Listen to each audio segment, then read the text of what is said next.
देखो पीपीटी दिख रही है?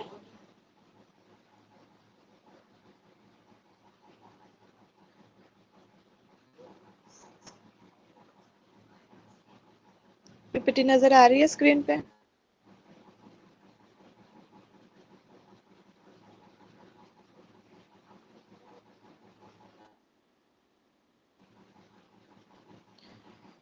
ठीक है, तो देखो प्रीवियस लेक्चर्स में हमने बहुत सारी चीज़ें देखे, जिसमें स्पेशली हमने इमेज फॉर्मेटिंग के बारे में देखे कि किस तरह अलग अलग इमेजेस को हम लोग वेब पेज में या किसी भी वेबसाइट में एम्बेड या फिर डाल सकते हैं। ठीक है, तो उसमें तीन फॉर्मेट्स देखे थे इमेज के, that is PNG format, JPG format and GIF format. तो ये तीनों फॉर्मेट्स मैंने उस दिन बताई शॉर्ट में, क्या होता है जेपीजी, क्या होता है एंड पीएनजी क्या होता है।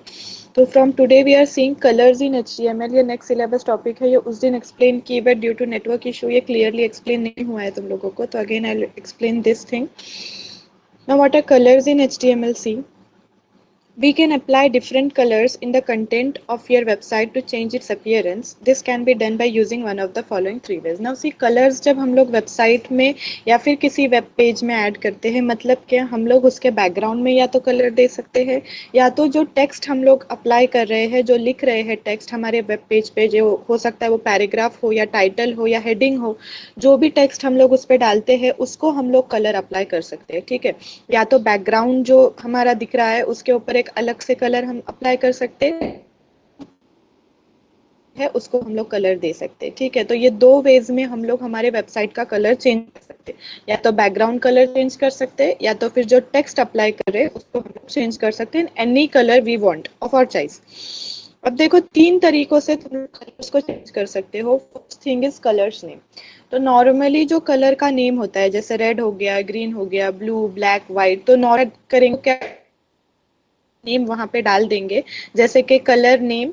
ये नॉर्मली सीएसएस में ये चीज अप्लाई होती है। सीएसएस आगे के नेक्स्ट चैप्टर, सेकंड चैप्टर जो तुम्हारा है उसमें सीएसएस अप्लाई किया हुआ है कि किस तरह से सीएसएस से तुम तुम्हारे वेबसाइट को कलर्स दे सकते हो सीएसएस और एचटीएमएल का यूज करके। ठीक है, तो ये चीज सेकंड चैप्टर में है तुम लोगों के, हम लोग देखेंगे नेक्स्ट लेक्चर में।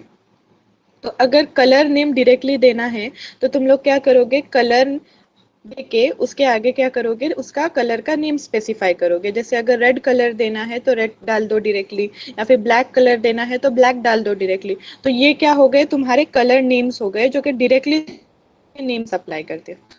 कभी कभी ऐसा होता है कि कुछ कलर के नेम्स जो है वो हम स्पेसिफाई नहीं कर पाते। अगर हमने ब्लू डाले, ठीक है, तो ब्लू कलर तो अप्लाई हो जाएगा, लेकिन ब्लू के डिफरेंट डिफरेंट शेड्स रहते हैं, जैसे स्काई ब्लू हो गया, देन डार्क ब्लू हो गया, वॉयलेट हो गया, नेवी ब्लू हो गया। तो इस तरह के जो कलर्स रहते हैं वो हम लोग डायरेक्टली नेम अप्लाई नहीं कर सकते, कि क्योंकि ब्लू के भी इन न्यूमरस टाइप्स ऑफ शेड्स रहेंगे। ठीक है, तो अगर हमको उसके शेड्स को अप्लाई करना है तो हमें हेक्साडेसिमल वैल्यूज या फिर कलर कोड्स वहां पे अप्लाई करने पड़ते हैं।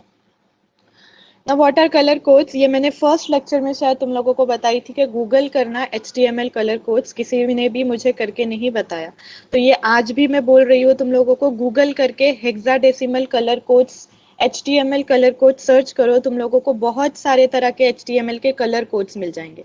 जितने भी तरह के कलर्स होते हैं, जितने भी तरह के कलर्स वर्ल्ड में अवेलेबल है, वो हर एक तरह के कलर के लिए एक हेक्साडेसिमल या फिर एचटीएमएल कलर कोड अवेलेबल रहता है। अब अगर तुम्हें ग्रीन की कोई शेड अप्लाई करनी है, ग्रीन डाल दोगे तो सिंपली क्या होगा, ग्रीन आएगा।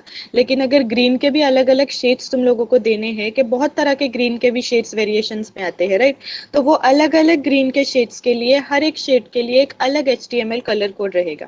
तो वो कलर कोड जब तुम डालोगे तो प्रॉपरली वही ग्रीन की शेड जो है वो तुम लोगों को तुम्हारे टेक्स्ट पे या फिर बैकग्राउंड जहां पे भी तुम अप्लाई करोगे वहां पे वो चीज नजर आएगी।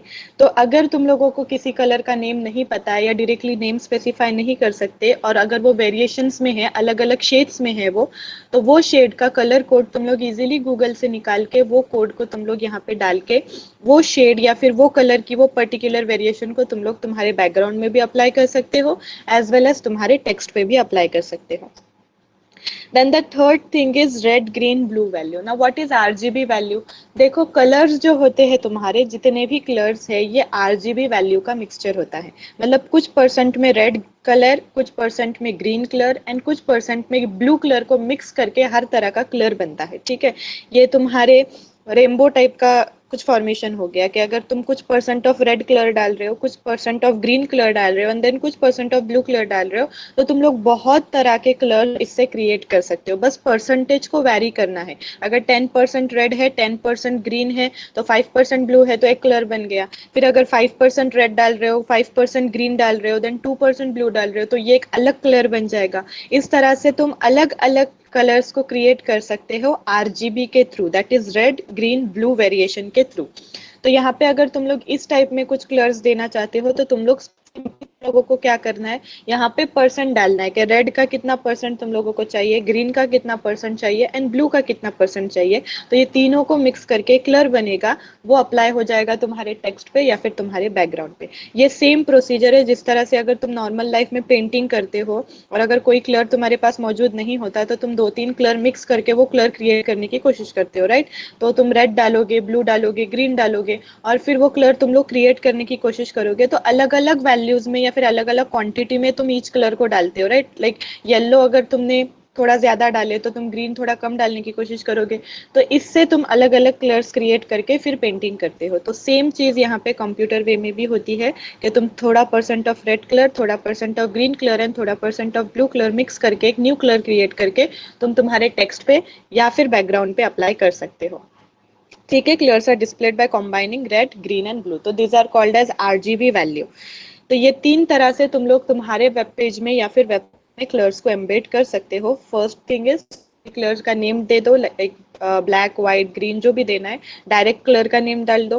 Then second thing is your HTML colour codes और हेक्साडेसिमल वैल्यूज, जो कि तुमको गूगल पे इजीली मिल जाते हैं। जो भी कलर का शेड तुमको चाहिए वो गूगल पे तुम उसका HTML कलर कोड निकाल सकते हो। ठीक है, ये चीज आज कंपल्सरीली सर्च करके देखना what are HTML colour codes और मुझे ग्रुप पे बताना, ठीक है। And the third thing is red green blue, that is RGB values. Okay, उसके बाद देखो तुम्हारा नेक्स्ट सिलेबस टॉपिक है दैट इज HTML फॉर्म्स। ना व्हाट आर HTML फॉर्म्स, तो मैंने फॉर्म्स तुम लोगों को प्रीवियस लेक्चर में भी फॉर्म्स के बारे में बताई हूँ कि फॉर्म्स क्या होते हैं। फॉर्म्स जो होते हैं वो यूजर का इनपुट या फिर यूजर की इंफॉर्मेशन लेने के लिए बनाए जाते हैं। जैसे यहाँ पे पिक्चर नजर आ रही होगी तुम लोगों को, जहाँ पे एक एग्जाम्पल फॉर्म तुम लोगों को नजर आ रहा है जिसमें फर्स्ट नेम ले रहे हैं, लास्ट नेम ले रहे हैं एंड देन नीचे सबमिट का छोटा सा बटन दिया हुआ है। ठीक है, दिस थिंग। तो यहाँ पे एक सबमिट का बटन दिया हुआ है, फर्स्ट नेम हमारा लास्ट नेम है। ठीक है, तो ये एक क्या हो गया, छोटा सा हमने फॉर्म क्रिएट किए हैं जिससे क्या कर रहे हैं हम लोग, यूजर का फर्स्ट नेम ले रहे हैं, लास्ट नेम ले रहे हैं। अब जब यूजर सबमिट बटन पे क्लिक करेगा तो उसका फर्स्ट नेम और लास्ट नेम ये कहाँ पे स्टोर हो जाएंगे, जो ओनर है जिसने ये फॉर्म क्रिएट किया है उसके डेटाबेस में। अब डेटाबेस यूजर को नजर नहीं आएगा, ना ही किसी और बंदे को नजर आएगा, ये सिर्फ उसी को नजर आएगा जिसने ये फॉर्म बनाया है, क्योंकि उसी ने वो डेटाबेस भी क्रिएट किया है। ठीक है, तो these are called as forms. तो फॉर्म सिर्फ फर्स्ट नेम और लास्ट नेम नहीं, बहुत अलग अलग तरह की इंफॉर्मेशन लेने के लिए बनाए जाते हैं। मैंने एक एग्जांपल दी थी शॉपिंग वेबसाइट्स का, जैसे अगर अमेजोन से तुम लोग कोई चीज खरीदते हो तो जब परचेस करने हो तो परचेस करते वक्त तुम्हें एक फॉर्म फिल करना पड़ता है जिसमें तुम तुम्हारा नाम देते हो, तुम्हारा लास्ट नेम देते हो, तुम्हारा एड्रेस देते हो। एड्रेस इज मस्ट बिकॉज वो जो तुम्हारा परचेस रहेगा या फिर जो तुमने चीज खरीदे हो वो पर्टिकुलरली उसी एड्रेस पे आती है, राइट। तो तुम तुम्हारा एड्रेस, पिन कोड, देन तुम्हारा फोन नंबर वहां पे डालते हो, ईमेल आईडी डालते हो, राइट। ठीक है, तो ये सारी चीजें फिल करते हो एंड देन सबमिट या फिर बाय नाउ के बटन पे क्लिक करके देन तुम्हारा ऑर्डर जो है वो कंफर्म हो जाता है। उसी में तुम लोग पेमेंट भी करते हो, कभी कभी अगर ऑनलाइन पेमेंट है तो वहीं पे ऑनलाइन पेमेंट भी तुम करते हो, क्रेडिट कार्ड, डेबिट कार्ड या फिर नेट बैंकिंग, जो भी चीज है ये सारा एक फॉर्म क्रिएट किया हुआ होता है। और फिर जब तुम सबमिट बटन पे क्लिक करते हो तो जो भी तुम्हारा डेटा रहता है वो कहाँ पे जाता है, अमेजोन के डेटाबेस में जाता है। फिर वहां से लोगों को जो भी वहां पे वर्क कर रहे हैं उनको समझ में आता है कि एक पर्टिकुलर यूजर है, एक बंदा है, उसने कोई चीज की ऑर्डर प्लेस किया है, तो ये डेट तक या फिर मतलब आज अगर ऑर्डर प्लेस हुई है तो ये विद इन 7 डेज ये आइटम जो है इसके एड्रेस पे पहुंच जाना चाहिए। और एड्रेस भी उनको कैसे मिलता है, जो फॉर्म में तुम एड्रेस डालते हो वही एड्रेस पे वो लोग चीज को पहुंचाते हैं। ठीक है, तो ये वर्क होता है फॉर्म्स का। तो अब ये फॉर्म्स किस तरह से क्रिएट होते हैं ये चीज हम लोग देखने वाले हैं तुम्हारे HTML5 के सब्जेक्ट में। तो फॉर्म्स आई थिंक क्लियर है कि फॉर्म्स क्या होते हैं और किस लिए यूज किए जाते हैं। नाउ सी, एक एग्जाम्पल दिया हुआ है फॉर्म का ही कि किस तरह से फॉर्म को तुम लोग क्रिएट कर सकते हो। बहुत ही इजी प्रोसेस होता है और ये तुम्हारी चीज़ जो है ये बहुत यूजफुल रहने वाली है तुम्हारे नेक्स्ट ईयर के प्रोजेक्ट्स में।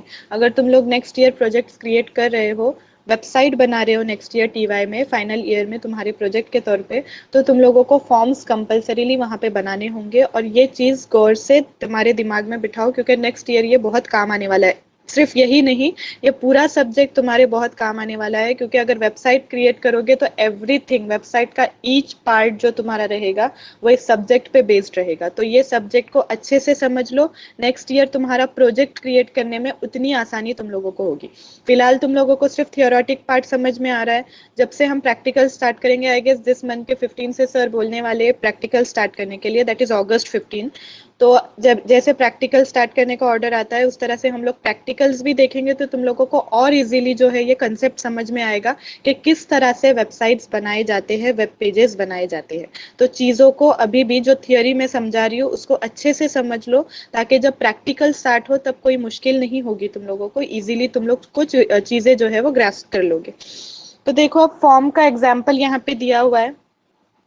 Now, how forms are created? An HTML form is a collection of different input elements like text fields, password fields, checkbox, radio button, submit buttons and many more. तो देखो first thing is text field. Now text field क्या होती है, जैसे मैंने बताई name का ऊपर दिया हुआ है फर्स्ट नेम, तो ये फर्स्ट नेम वहाँ पे देखो जॉन लिखा हुआ है, डाला हुआ है, तो ये क्या हुआ, टेक्स्ट फील्ड हो गई जहाँ पे तुम लोग सिर्फ टेक्स्ट ले रहे हो कि यूजर वहां पे सिर्फ टेक्स्ट टाइप कर सकता है, वो नंबर वहां पे टाइप नहीं कर सकता। ठीक है, तो ये हो गई तुम्हारी टेक्स्ट फील्ड। उसके बाद आता है पासवर्ड फील्ड्स। पासवर्ड्स भी होते हैं राइट, कभी कभी तुम लोग कोई कहीं पे अकाउंट क्रिएट करते हो, जैसे तुम्हारा जीमेल का अकाउंट ले लो, गूगल का अकाउंट तो सबका होगा। तो जब भी तुम लोग लॉगिन करने जाते हो तो वो फर्स्ट तुम्हारा ईमेल आईडी मांगता है एंड देन तुम्हारा पासवर्ड मांगता है, तो तुम पहले ईमेल आईडी डालोगे। ठीक है, तो ये ईमेल फील्ड भी एक हो गई, ये टेक्स्ट फील्ड में आती है तुम्हारे कि तुम लोग ईमेल आईडी डाल रहे हो। ठीक है, उसके बाद पासवर्ड फील्ड रहती है, तो पासवर्ड में सिर्फ पासवर्ड डाले जाते हैं। और एक चीज तुम लोग नोट करोगे, जब तुम लोग पासवर्ड डालते हो तो ऑटोमेटिकली जो लेटर्स तुम लोग टाइप करते हो वो स्क्रीन पे स्टार में बदल जाते, मतलब तुम्हारा जो पासवर्ड है वो विजिबल नहीं रहता। अगर तुम शो पासवर्ड पे टिक करते हो तभी तुम्हारा पासवर्ड विजिबल होता है, वरना वो स्टार या फिर छोटे छोटे बॉल्स के फॉर्मेट में वो पासवर्ड तुमको नजर आता है। ठीक है, तो ये पासवर्ड फील्ड के वजह से होता है क्योंकि ऑटोमेटिकली पासवर्ड फील्ड जो है वो सिक्योरिटी की वजह से कि दूसरा कोई बंदा तुम्हारा पासवर्ड ना देख पाए या फिर तुम्हारा पासवर्ड ना हैक हो पाए, इसीलिए वो सिक्योरिटी पर्पस की वजह से वो चीज़ अप्लाई की जाती है कि जो तुम्हारा पासवर्ड है वो ऑटोमेटिकली स्टार्स में कन्वर्ट हो जाता है। तो ये पासवर्ड फील्ड हो गई। उसके बाद चेक बॉक्सेस होते हैं, नीचे बताती हूँ ये सारी चीजें, रेडियो बटन्स होते हैं, सबमिट बटन्स होते हैं और मेनी मोर, बहुत सारी चीजें होती है।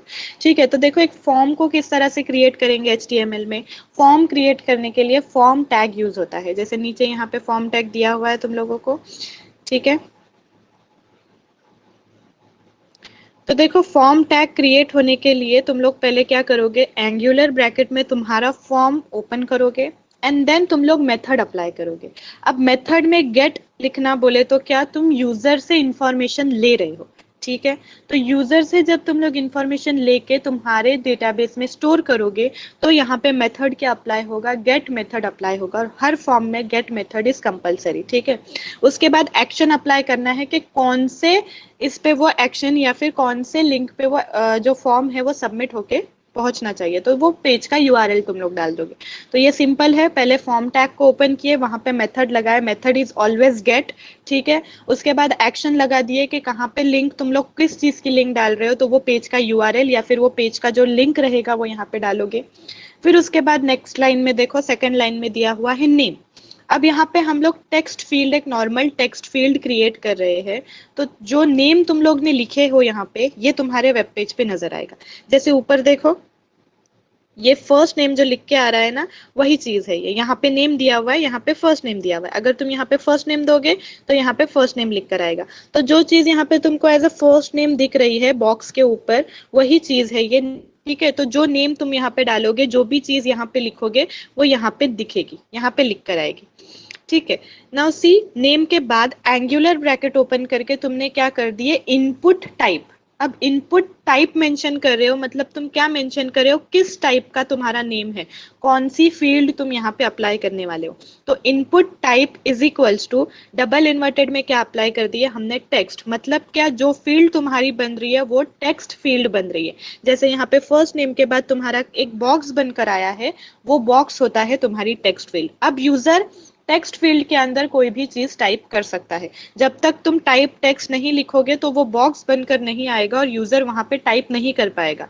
तो दिस इज मस्ट नेम दे दिए, जो नेम तुम्हारा ऊपर जो दिखने वाला है यूजर को, ठीक है। फिर एंगुलर ब्रैकेट में क्या किए, input type is equals to text. तो जब टेक्स्ट अप्लाई करोगे तो वहां पे एक बॉक्स बनकर आएगा जिसमें यूजर जो है वो उसका नेम टाइप कर सकता है। अब देखो नेक्स्ट लाइन पे आ जाओ, ईमेल। अब यहाँ पे जहाँ पे लास्ट नेम दिया हुआ है वहां पे ईमेल लिख के आएगा। अगर तुम लोग लास्ट नेम देना चाहते हो लास्ट नेम दे दो, लेकिन यहाँ पे ईमेल एक एग्जाम्पल के तौर पे बताया गया है। अब सपोज तुमने नेम डाल दिए, अब तुम्हें तुम्हारा नेम ईमेल डालना है, तो ईमेल के लिए ईमेल लिख दिए। अब ये जो ईमेल लिखा हुआ है ये यहाँ पे लास्ट नेम जैसे डाला हुआ है वहां पे ईमेल नजर आएगा, ठीक है।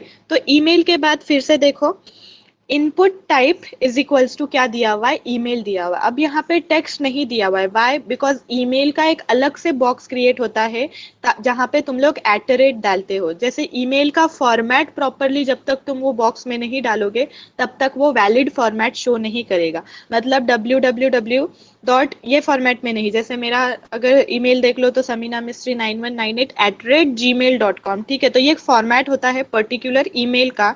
तो जब तक तुम इस फॉर्मेट में कोई चीज वहां पे टाइप नहीं करोगे तब तक वो इनवैलिड फॉर्मेट बताएगा। और ये कैसे होगा, क्योंकि यहाँ पे टाइप में स्पेसिफाई किया हुआ है कि ये जो बॉक्स है वो ईमेल के लिए है, ठीक है। फिर उसके बाद देखो नेक्स्ट लाइन पे आ जाओ, input type is equals to submit. Now this is your submit button.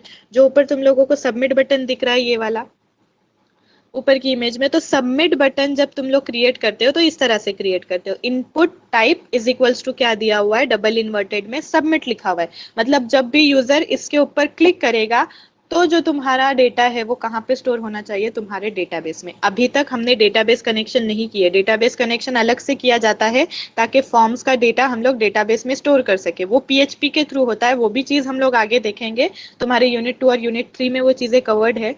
तो वो चीजें अभी सिर्फ हम लोग डिजाइनिंग पार्ट देख रहे हैं कि किस तरह से फॉर्म का डिजाइन बनाया जाता है, ठीक है। तो सबमिट बटन किस तरह से क्रिएट होता है, input type is equals to double inverted में सबमिट लिखेंगे ताकि एक बटन क्रिएट होगा जिसपे यूजर जो है वो फॉर्म को सबमिट कर सके, ठीक है।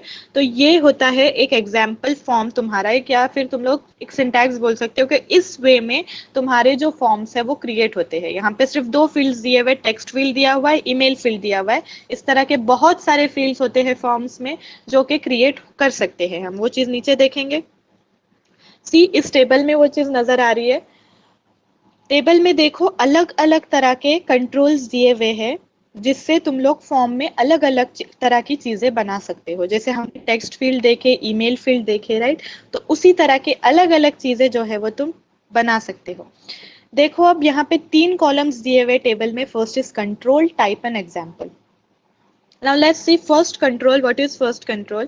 टेक्स्ट बॉक्स और टेक्स्ट फील्ड। ये जस्ट अभी हमने देखे नेम वाले इसमें कि टेक्स्ट फील्ड या फिर टेक्स्ट बॉक्स क्या होता है, ठीक है। इसका टाइप क्या दिए थे हमने, input type is equals to text ऊपर लिखे ना, जैसे नेम एंगुलर ब्रैकेट में input type is equals to text, यही टाइप है ये। तो ये हर तरह का कंट्रोल में कौन कौन से टाइप लगते हैं ये चीजें ये टेबल में बताई हुई है। तो जैसे ऊपर हमने input type is equals to text डाले, वही चीज थी। तो एग्जाम्पल में देखो नेम दिया हुआ है, सेम एग्जाम्पल जो ऊपर हमने एग्जाम्पल में देखे वही एग्जाम्पल दिया हुआ है। Name angular bracket input type is equals to क्या दिया हुआ है, टेक्स्ट दिया हुआ है। मतलब क्या, जो भी फील्ड बन के आएगी वो क्या रहेगी, टेक्स्ट फील्ड रहेगी, ताकि जो यूजर है वो उसका नेम या फिर कोई और टेक्स्ट वहां पे इजीली टाइप कर सके, ठीक है। अब सेकंड रो में देखो बटन। ना व्हाट इज बटन, जो हमने सबमिट बटन क्रिएट किए, राइट। सबमिट बटन हमने जो क्रिएट किए वो होता है तुम्हारा बटन। तो input type is equals to double inverted में क्या लगेगा, तुम्हारा सबमिट। ये भी ऊपर के एग्जांपल हमने देखे, ठीक है। तो ये सबमिट बटन होता है जिससे चीजें सबमिट हो जाती है। जो भी फॉर्म है तुम्हारा वो सबमिट होगा, और सबमिट होके कहाँ पे एंट्री जाएगी, डेटाबेस में जाएगी। ये चीज आगे देखेंगे। फिर थर्ड थिंग पासवर्ड होता है। व्हाट इज पासवर्ड, पासवर्ड का टाइप भी होता है पासवर्ड। जैसे मैंने कहा पासवर्ड की एक अलग से फील्ड होती है जहाँ पे यूजर जब भी पासवर्ड टाइप करता है तो वो स्टार के फॉर्मेट में या छोटे छोटे बॉल्स के फॉर्मेट में वो चीज नजर आती है, दैट इज नॉट विजिबल। है। तो देखो पासवर्ड को किस तरह से क्रिएट करेंगे, एग्जाम्पल देखो, पासवर्ड, फिर उसके बाद ये जो पासवर्ड लिखा हुआ है ये कहाँ पे लिख के आएगा, तुम्हारे स्क्रीन पे नजर आएगा, जैसे नेम और ईमेल हमने ऊपर देखे ना, ठीक है। तो ये पासवर्ड लिखा हुआ है, ये पासवर्ड के बाद देखो एंगुलर ब्रैकेट में input type is equals to password, why because यहाँ पे टाइप भी क्या दी हुई है पासवर्ड की, पासवर्ड ही दी हुई है, ठीक है। तो input type is equals to double inverted में पासवर्ड, और नेम भी क्या देंगे हम, पासवर्ड ही देंगे। देखो टाइप के बाद नेम हमेशा स्पेसिफाई करना है, नेम से पता चलेगा कि कौन सी फील्ड है। तो नेम इज इक्वल्स टू भी क्या हम देंगे, पासवर्ड देंगे डबल इन्वर्टेड में। तो इससे क्या होगा, एक पासवर्ड की फील्ड बनकर आएगी, जैसे ऊपर नेम की और ईमेल की फील्ड बनकर आई, तो इससे पासवर्ड की फील्ड बनकर आएगी जिसमें यूजर पर्टिकुलरली उसका पासवर्ड टाइप कर सकते हैं। और जैसे मैंने बताई किस फॉर्मेट में आएगा, वो स्टार्स या फिर छोटे छोटे बॉल्स के फॉर्मेट में वो नजर आएगा। और जब तक तुम शो पासवर्ड पे क्लिक नहीं करते तब तक तुम्हारा पासवर्ड विजिबल नहीं होता। उसके बाद फोर्थ देखो ईमेल आईडी, ईमेल हमने ऊपर के एग्जांपल में देखे, राइट, सिंपल है ईमेल, उसका टाइप भी क्या होता है, ईमेल होता है। और example email then angular bracket में input type is equals to double inverted में ईमेल देना है, ठीक है। तो क्या होगा, जो फील्ड बन के आएगी वो ईमेल का ही फॉर्मेट लेगी, जैसे मैंने बताई saminamistry@gmail.com। तो ये फॉर्मेट में जब तक मैं चीज टाइप नहीं करूंगी, या फिर सिर्फ जीमेल का नहीं, कोई भी तरह का मेल, सिर्फ @ वहां पे लगना चाहिए। @ शो करता है कि ये ईमेल या फिर जीमेल का कोई आईडी है, ठीक है।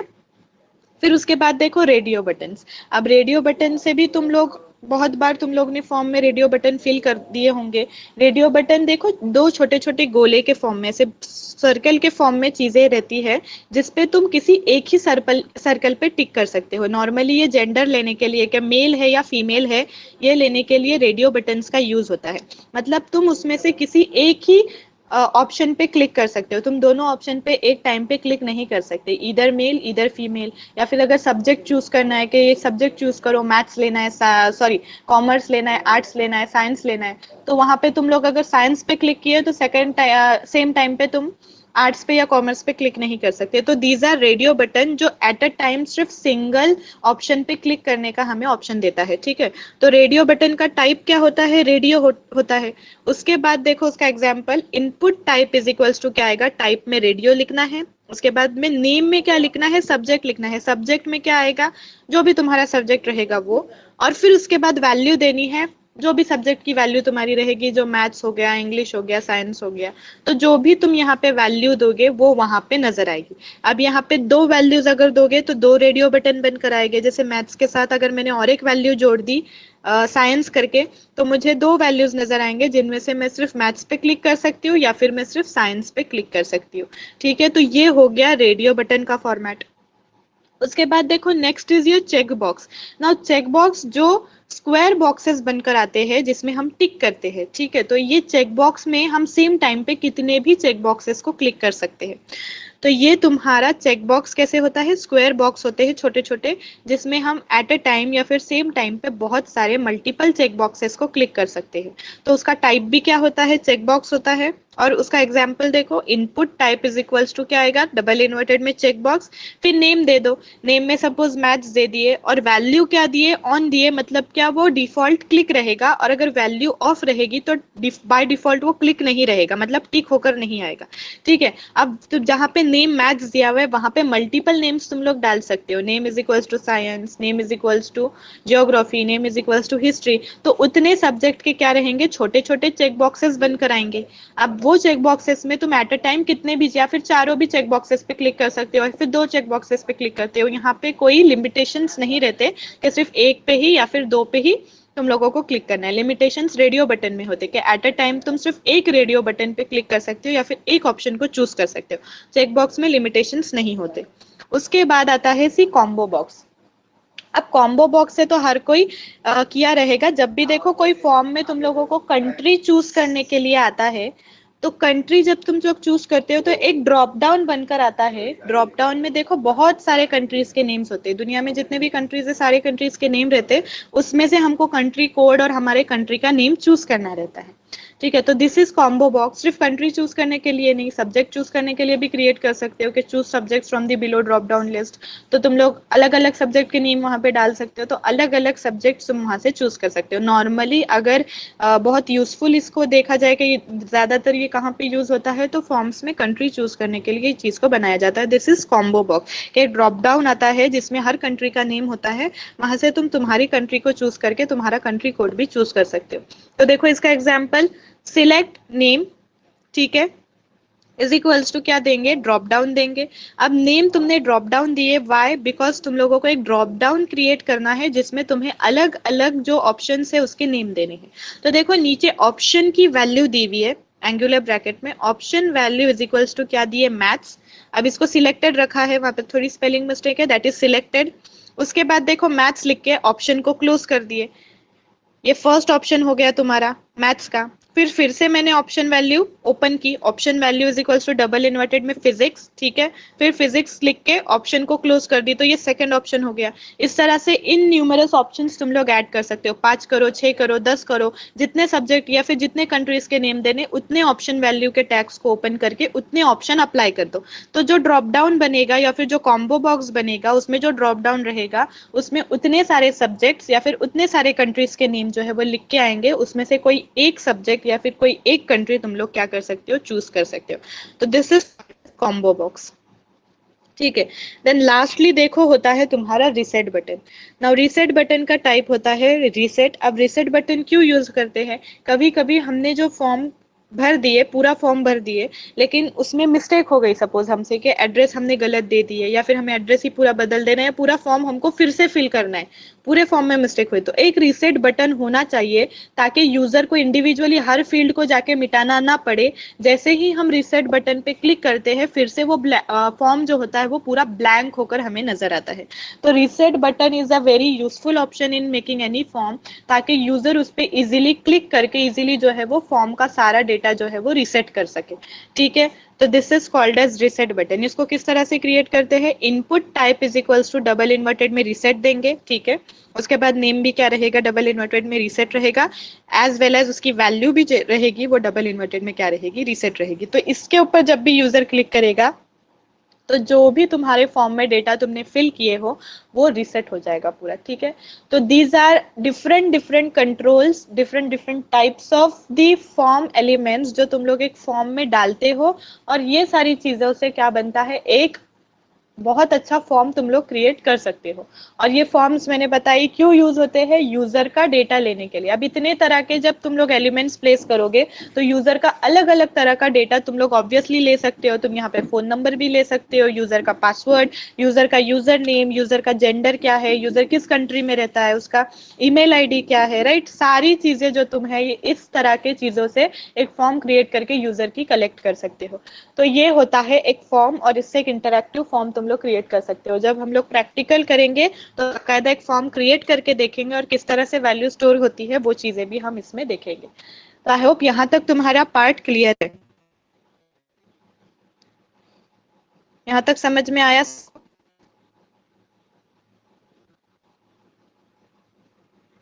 Yes ma'am. ठीक है। Now see your next topic is, जो कि तुम्हारे इस चैप्टर का लास्ट टॉपिक है। ये खत्म करके ये चैप्टर खत्म हो जाएगा। मंडे वाले लेक्चर में हम लोग सीएसएस का एक छोटा सा चैप्टर है, इंपॉर्टेंट है, ये यूनिट में ही है, तो सीएसएस का चैप्टर देख के ये यूनिट पूरा खत्म हो जाएगा मंडे तक, ठीक है। तो अभी फिलहाल लास्ट टॉपिक सिलेबस टॉपिक है ये चैप्टर का। तो देखो HTML elements for inserting audio and video on web page. तो लास्ट टॉपिक है कि HTML में किस तरह से ऑडियोज और वीडियोस को डाला जाता है। हमने बहुत सारी चीजें देखी, इमेजेस किस तरह से बनते हैं, फॉर्म्स किस तरह से, कलर्स किस तरह से अप्लाई करते हैं, टेक्स्ट में अलग अलग फॉर्मेटिंग किस तरह से देते हैं, बोल्ड, इटैलिक, राइट, हर चीज की फॉर्मेटिंग हमने देखे। नाउ लास्ट वन इज कि किस तरह से ऑडियो को ऐड करेंगे एंड किस तरह से वीडियो को ऐड करेंगे। तो देखो ऑडियो ऐड करने के लिए ऑडियो टैग यूज होता है, जैसे यहाँ पे बताया गया है HTML एंगुलर ब्रैकेट में ऑडियो टैग। हम ऑडियो टैग को किस तरह से देखते हैं, देखो एग्जाम्पल देख लो। ऑडियो, उसके बाद कंट्रोल्स लगाए जाते हैं। What are controls? जब भी तुम किसी वेब पेज पे ऑडियो को प्ले करते हो तो प्ले बटन आता है और पॉज बटन आता है, राइट? उसी के साथ वॉल्यूम बटन भी आता है। यूट्यूब पे भी इवन अगर वीडियो को भी प्ले कर रहे हो तो वहां पे कंट्रोल्स होते हैं तुमको, कि तुम पॉज कर सकते हो, उसको प्ले कर सकते हो, राइट? उसको फास्ट फॉरवर्ड कर सकते हो, मतलब 10 सेकंड आगे जाता है ना, डबल टैप करोगे तो आगे ले जा सकते हो। फिर उसके बाद एक बार नीचे नजर आता है जिससे आगे पीछे वीडियो कर सकते हो। वॉल्यूम का एक छोटा सा आइकॉन आता है जिससे वॉल्यूम कम ज्यादा कर सकते हो। तो these are all examples of what, तुम्हारे ऑडियो टैग के कंट्रोल्स है वो। तो ये वीडियो के लिए मैंने बताई, ऑडियो के लिए भी उसी तरह के कंट्रोल्स यूज होते हैं। ऑडियो में क्या आएगा? प्ले का बटन आएगा, पॉज का बटन आएगा, एंड देन वॉल्यूम का भी बटन आएगा जिससे वॉल्यूम कम ज्यादा कर सकते हो। तो ये कंट्रोल्स हो गए। तो ऑडियो के साथ जब कंट्रोल का तुम लोग एलिमेंट लगाते हो तो वहां पे कंट्रोल्स नजर आते हैं, ठीक है? अब तुम्हें जो भी ऑडियो देना है उसका सोर्स दे दो, सिमिलर वे में जिस तरह से हमने इमेज का सोर्स दिए थे उसी तरह से ऑडियो का सोर्स देना है। तो देखो नीचे की लाइन में source SRC is equals to, वो ऑडियो का नाम दे दो या फिर पूरी पाथ दे दो कि वो ऑडियो C ड्राइव में स्लैश, फिर उसके बाद वो फोल्डर का नाम जैसे समीना स्लैश, फिर उसके बाद देखो यहाँ पे ऑडियो है horse.ogg। Now what is .ogg? ये एक्सटेंशन है उस ऑडियो का जिस फॉर्मेट में वो ऑडियो रहेगा। नॉर्मली ऑडियो .mp3 फॉर्मेट में रहते हैं, जो नीचे के लाइन में तुम लोगों को दिख रहा है, source SRC is equals to double inverted में horse.mp3।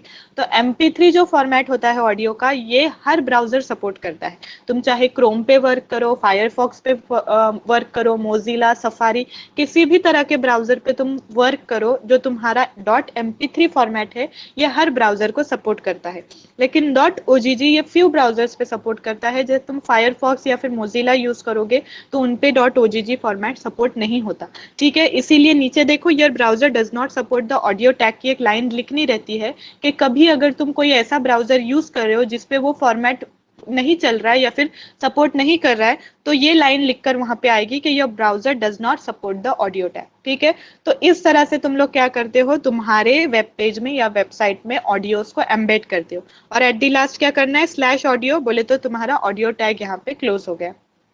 तो इस वे में तुम लोग ऑडियोज को एम्बेड कर सकते हो तुम्हारे HTML वेब पेज या फिर वेबसाइट के अंदर। ना देखो नीचे उसका डेफिनेशन एंड यूजेज दिया हुआ है। The audio tag is used to embed sound content in a document such as music or other audio streams। तो तुम यहाँ पे म्यूजिक डाल दो या फिर कोई वॉइस रिकॉर्डिंग है वो डाल दो, या कोई भी तरह का ऑडियो तुम लोग यहाँ पे प्लेस कर सकते हो। उसका एक्सटेंशन नॉर्मली अगर .mp3 है तो बहुत अच्छा है, अगर किसी और एक्सटेंशन में है तो वो ब्राउजर वाइज सपोर्टिव रहेगा, ठीक है? फिर उसके बाद देखो, the audio tag contains one और more source tags with different audio sources, the browser will choose the first sources supports, ठीक है? तो देखो जैसे यहाँ पे दो हमने सोर्सेज दिए, राइट? सोर्स एक था .ogg के लिए और दूसरा सोर्स था .mp3 के लिए। तो हम डिफरेंट सोर्सेस, एक ऑडियो टैग में बहुत सारे सोर्सेस लगा सकते हैं। ब्राउजर वही ऑडियो को चूज करेगा जो ब्राउजर जो एक्सटेंशन को सपोर्ट कर रहा है। जैसे अगर यहाँ पे मेरा ब्राउजर .mp3 को सपोर्ट कर रहा है तो मेरा जो ब्राउजर रहेगा वो किसको शो करेगा? .mp3 वाली फाइल को ही शो करेगा, ठीक है? तुम एक अलग अलग सोर्सेस लगा दो और अलग अलग ऑडियो के क्या है एक्सटेंशन लगा दो, सेम ऑडियो के लिए अलग अलग एक्सटेंशन में वो ऑडियो को डाल दो, ताकि जिसका ब्राउजर जैसा रहेगा वैसा वाला जो ऑडियो रहेगा वो उसको सुनाई देगा, ठीक है? ये चीज क्लियर है? अब देखो, the text between the audio and slash audio tags will only be displayed in the browsers that do not support the audio element.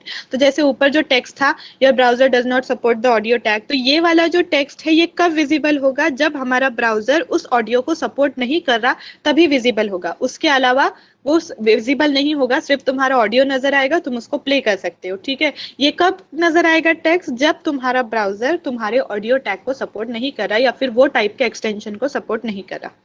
Now lastly देखो, there are 3 supported audio formats in HTML। तो HTML में जो supported audio formats है वो क्या है? .mp3, .wav and .ogg। तो ये 3 तरह के तुम लोग क्या कर सकते हो, एक्सटेंशंस तुम्हारे ऑडियो को दे सकते हो। सबसे ज्यादा जो यूजफुल होता है वो होता है .mp3, जो दुनिया के हर ब्राउजर पे चलता है। तो अगर कभी क्रिएट करो इस तरह की चीज तो कोशिश करना ऑडियो का फॉर्मेट .mp3 ही हो। Now lastly the video tag है। वीडियो टैग भी सिमिलर वे में तुम लोग डाल सकते हो, सेम वे में, सिर्फ यहाँ पे एक बॉक्स क्रिएट होगा जिसपे वीडियो भी प्ले हो रहा है, ठीक है? तो एग्जाम्पल देखो, वीडियो टैग ओपन हुआ, जैसे ऑडियो के लिए ऑडियो टैग यूज होता है, वीडियो के लिए क्या यूज होगा? तुम्हारा वीडियो टैग यूज होगा, ठीक है? तो वीडियो की विड्थ देखो, 320 यहाँ पे दी हुई है, हाइट दी हुई है 240, मतलब क्या तुम लोग विथ सेट कर सकते हो, हाइट सेट कर सकते हो, ये कंट्रोल्स में आएगा। फिर उसके बाद देखो सोर्स दिया हुआ है वीडियो का movie.mp4, तो कोई भी सोर्स तुम लोग यहाँ पे दे सकते हो कि सोर्स दिया हुआ है movie.mp4, उसका टाइप दिया हुआ है वीडियो का कि वीडियो/mp4 के फॉर्मेट में दिया हुआ है। अब वीडियो के भी अलग अलग सपोर्टिव फॉर्मेट्स होते हैं, .mp4 हो सकता है, OGG हो सकता है, तो अलग अलग तरह के फॉर्मेट्स में वीडियो भी तुम लोग डाल सकते हो। सारे तरह के फॉर्मेट्स डाल दो कि जो फॉर्मेट सपोर्टिव है तुम्हारे ब्राउजर को वो फॉर्मेट जो है वहां पे नजर आए। अब देखो डेफिनेशन एंड यूजेज है सेम वे में जैसा ऑडियो था। Audio video tag is used to embed video content in a document such as movie, clip और अदर वीडियो स्ट्रीम्स। तुम लोग मूवी डाल सकते हो, कोई शॉर्ट क्लिप डाल सकते हो, या कोई अलग वीडियो डाल सकते हो। फिर उसके बाद देखो वीडियो टैग कंटेंट्स वन और मोर सोर्सेस, यहाँ पे भी तुम अलग अलग बहुत सारे सोर्सेस दे सकते हो हर तरह के एक्सटेंशन के साथ, ताकि जिसका ब्राउजर जो एक्सटेंशन सपोर्ट कर रहा है वही वाला एक्सटेंशन नजर आएगा। फिर उसके बाद देखो वीडियो टैग के बीच में जो टेक्स्ट दिया हुआ है, your browser does not support the video tag, ये कब नजर आएगा? जब तुम्हारा ब्राउजर उसका एक्सटेंशन सपोर्ट नहीं करा तभी नजर आएगा, वरना वो नजर नहीं आएगा। एंड लास्टली क्या है, there are 3 supported video formats in HTML, MP4, WebM एंड OGG। तो 3 तरह के जो फॉर्मेट्स को जो सपोर्ट करता है वो क्या होता है, तुम्हारा MP4 होता है, WebM होता है और OGG होता है। तो ये तीनों तरह के एक्सटेंशन को जो है तुम्हारा ब्राउजर HTML जो है वो तुम्हारा सपोर्ट करता है। तो ये तुम्हारा था all about audio tags and video tags. I hope this thing is clear कि किस तरह से ऑडियो टैग्स और वीडियो टैग्स। रिकॉर्डिंग ऑन है? हो रही है रिकॉर्डिंग? मैम स्टार्टिंग में नहीं होती थी तब उसने बोली थी। अच्छा, ओके ओके ओके, ठीक है ठीक है। तो इतना समझ में आया तुम लोगों को? Yes ma'am. ओके ठीक है। तो ये तुम्हारा यहाँ पे जो फर्स्ट चैप्टर है तुम्हारा HTML का ये ओवर हो गया है। इस यूनिट में और एक चैप्टर है CSS, छोटा सा चैप्टर है, एक लेक्चर में ओवर हो जाएगा। तो मंडे को हम CSS वाला देखेंगे, ठीक है? तो वहां पे तुम्हारा yes. Unit will be completed, first unit will be completed, ठीक है? Okay, thank you ma'am. Okay चलो बाय।